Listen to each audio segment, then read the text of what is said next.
¿Qué es la iglesia? Voy a iniciar contestando qué no es la iglesia. Y es que lamentablemente la gran mayoría de personas asocian la palabra iglesia a un templo, un edificio, un lugar de reunión o una organización. Nada de esto es una iglesia. Y aunque hay creyentes que puedan incluso citar su definición del griego eclesía, refiriéndose a esta como la congregación, es inevitable que la referencia del término se siga asociando intuitivamente a templos, lugares de reunión u organizaciones, aun cuando nada de esto constituya la iglesia. Solo ponga atención a ciertas preguntas que quizá le hayan hecho o usted mismo haya hecho, como ¿a qué iglesia asiste? ¿Dónde queda su iglesia? Más que un asunto de semántica, el problema está en la forma de hacer iglesia. Por ejemplo, cada semana los creyentes asisten a un servicio religioso para escuchar pasivamente a un expositor, normalmente bajo un orden preestablecido al que se le llama liturgia. La dinámica es similar a cualquier plataforma secular, donde un exponente diserta mientras los asistentes o espectadores callan y en el mejor de los casos toman nota de lo expuesto. En palabras de quien fuera mi profesor de química, sentaditos y calladitos se ven más bonitos. Estas instituciones, con el fin de retener o aumentar la asistencia, intentan toda clase de estrategias, desde lo último en luces y sonido hasta actividades para entretener a los feligreses. Tristemente, para la mayoría de creyentes, esta es la única oportunidad de ser guiados en la fe.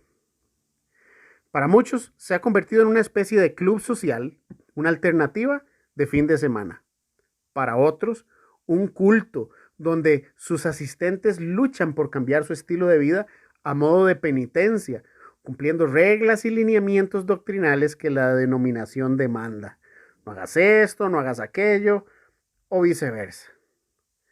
Y para unos pocos que suben al podio, una buena oportunidad de engordar sus cuentas bancarias. No digo que esto represente todos los casos, pero sí a una gran mayoría. Honestamente, ¿nunca se ha preguntado si esto es todo lo que hay? Si esta forma de hacer iglesia es del todo bíblica o incluso si es el propósito original por el cual Cristo la estableció. La tragedia es que esta dinámica lleva no solo a una falsa expectativa del cristianismo, sino a un evangelio truncado que termina predicando algo que no practica. El cristianismo no es una membresía a un club social, por lo que la iglesia no es el lugar donde practicarlo.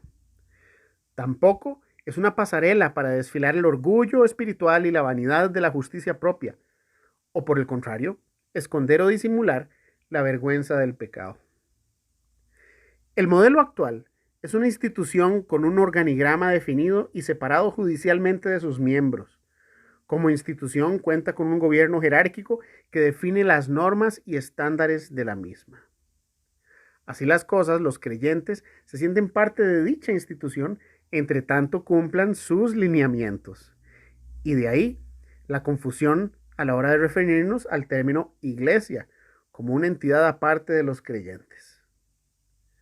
Pero refirámonos al verdadero significado. Bíblicamente, ¿qué es la iglesia? La iglesia es efectivamente la congregación de todo aquel que ha sido perdonado por Dios. Jesús la definió así: porque donde están dos o tres congregados en mi nombre, allí estoy yo en medio de ellos. Mateo 18:20. Según las abundantes descripciones que da la Biblia, las primeras iglesias eran pequeñas comunidades cristianas conformadas por familiares, amigos y vecinos, como una extensión de la familia espiritual. De ahí la referencia a los creyentes entre sí como hermanos. Estos se reunían frecuentemente en sus mismos hogares para comer juntos y celebrar a Jesús, quien de hecho y conforme a sus mismas palabras estaría ahí presente. Por lo que la iglesia es una reunión familiar donde cada miembro se expresa tal como es, con el fin de compartir y celebrar lo que el Padre ha dado para la ayuda y beneficio mutuo, glorificando así su nombre.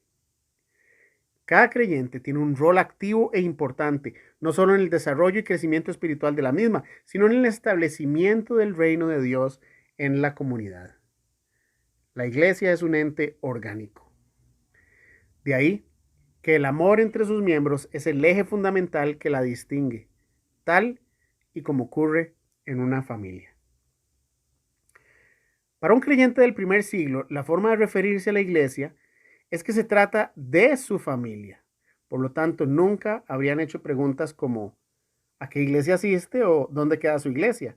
Ya que desde su perspectiva sería como preguntar ¿a qué familia asiste o de qué o dónde queda su familia? Veamos el ejemplo de la primera iglesia. Todos los que habían creído estaban juntos y tenían en común todas las cosas, y vendían sus propiedades y sus bienes y los repartían a todos según la necesidad de cada uno. Y perseverando unánimes cada día en el templo y partiendo el pan en las casas, comían juntos con alegría y sencillez de corazón, alabando a Dios y teniendo favor con todo el pueblo. Y el Señor añadía cada día a la iglesia los que habían de ser salvos. Hechos 2, 44 al 47. Hay tanto que podríamos decir de este pasaje. Sin embargo, quiero llamar la atención al versículo 45, donde dice, y vendían sus propiedades y sus bienes, y los repartían a todos según la necesidad de cada uno. Esto no hace referencia al comunismo o el socialismo, como en algún momento se quiso interpretar, sino al cuidado, los unos de las necesidades de los otros, la familia de la fe, tal y como lo vemos también expresado por las otras iglesias establecidas en Asia, al querer ayudar a los creyentes de la iglesia de Jerusalén debido a la gran hambruna y pobreza que pasaban. En el versículo 46 dice que compartían en las casas donde celebraban comiendo con alegría, una verdadera celebración, partiendo el pan, que sería la conmemoración del nuevo pacto ordenada por el mismo Jesús. Dice también con sencillez de corazón, que es otra forma de decir con humildad, y agrega, teniendo favor con todo el pueblo, la comunidad. No solo eran ejemplares, sino que su favor, llámese amor, ayuda y servicio en el pueblo, era notorio, al punto que su ejemplo y amor provocaba que muchos fuesen salvos. En otras palabras, evangelizaban con el ejemplo. En ella no hay jerarquías, por lo que Pablo en sus abundantes analogías de la misma se refiere a ella como un cuerpo. Y lo encontramos en Romanos 12, del 3 al 10, 1 Corintios 12, del 4 al 31, el 14, del 26 al 31, Efesios 1, 22 y 23, 4, 15 y 16, 5, 29 al 30, Colosenses 1, 18, 2, 18 y 19 y 3, 15. Pero veamos un ejemplo en la carta a los romanos. Digo pues, por la gracia que me es dada, a cada cual que está entre vosotros, que no tenga más alto concepto de sí que el que debe tener, sino que piense de sí con cordura, conforme a la medida de la fe que Dios repartió a cada uno. Porque de la manera que en un cuerpo tenemos muchos miembros, pero no todos los miembros tienen la misma función, así nosotros, siendo muchos, somos un cuerpo en Cristo, y todos miembros los unos de los otros. De manera que, teniendo diferentes dones según la gracia que nos es dada, si el de profecía, úsese conforme a la medida de la fe, o si de servicio, en servir, o el que enseña, en la enseñanza, el que exhorta, en la exhortación, el que reparte con liberalidad y el que preside con solicitud, el que tiene misericordia con alegría. El amor sea sin fingimiento. Aborreced lo malo, seguid lo bueno. Amaos los unos a los otros con amor fraternal. En cuanto a la honra, prefiriéndoos los unos a los otros. Romanos capítulo 12, versículo del 3 al 10. La iglesia es el cuerpo de Cristo. donde cada miembro es una parte importante y fundamental para su crecimiento y desarrollo, siendo que todas están sujetas a su cabeza, que es Jesús. Consideremos las palabras del mismo Jesús. Entonces Jesús, llamándolos, dijo: ¿Sabéis que los gobernantes de las naciones se enseñorean de ellas y que los grandes ejercen sobre ellas potestad? Mas entre vosotros no será así, sino que el que quiera hacerse grande entre vosotros será vuestro servidor, y el que quiera ser el primero entre vosotros será vuestro siervo. Mateo 20, del 25 al 27. Al ser todos partícipes del Espíritu de Dios, poseemos el sacerdocio y la representación de su reino como iguales, sujetos a Él, nuestro sumo sacerdote. De hecho, cuando Jesús hace su entrada como rey a Jerusalén, lo primero que hace es limpiar el templo de los vicios permitidos por quienes se establecieron a sí mismos como jerarquía religiosa en Israel, quienes amaban los favores y las riquezas del pueblo para con ellos, el ser reconocidos y admirados como hombres santos, separados de las masas y más cercanos a Dios, que de hecho es el significado de la palabra fariseo, separado. Estos se hacían llamar rabí, que significa gran maestro, enseñando la ley de Dios por precio. Ellos, al ser enfrentados por Jesús, intentaron todo tipo de artimañas para hacerlo caer en error y acusarlo así de blasfemo. Sin embargo, Cristo no solo contestaba con gran sabiduría sus preguntas, sino que enseñaba al pueblo por medio de parábolas el fin de aquellos hombres religiosos.